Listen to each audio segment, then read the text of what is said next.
তোমাকে দেখতে আসতেছে, বুঝতেছো? ওরা যখন আসবে না বাসায় তখন তুমি বাইরে বেরোবা না, মানে তুমি এই রুমের মধ্যে থাকবা। নেক্সট 2 ঘন্টা এই রুমের মধ্যে থাকবা। কি রে ভাই? আরে না পান চাই নাই, শুনো শুনো এই দিকে আগামী 2 ঘন্টা এই রুমের থেকে বের হবা না। শুনো, এই রুমের থেকে বের হবা না, বান্ধবীরা চলে গেলে তারপর তুমি বের হবা, বুঝছো? তুমি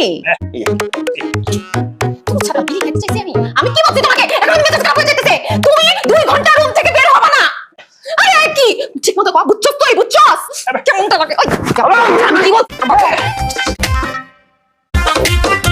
2 ঘন্টা বের হবা না, বুঝছো?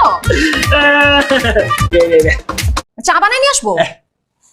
আর ইউ ম্যাড? কত খুশি তুমি পেটাও, আমি চা বানাইতে পারবো না বলছি না? না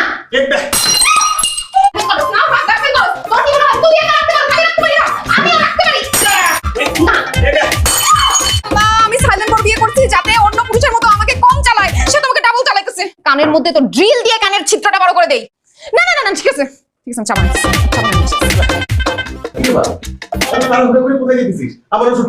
আমি এখন কাজ করতে পারবো না, আমি আমার জামাইয়ের জন্য এখন চা বানাবো, কিছু পারবো না। আমার মেয়ে তো অনেক সংসারী হয়ে গেছে, আমার জন্য একটা প্লিজ দে মা। খুব ভালো করছো জামাই। সংসারে শান্তি দাঁড় টিকাইতে হইলে এইরকম 2-4টা কাজ পেয়েছি বাড়তেই হয়।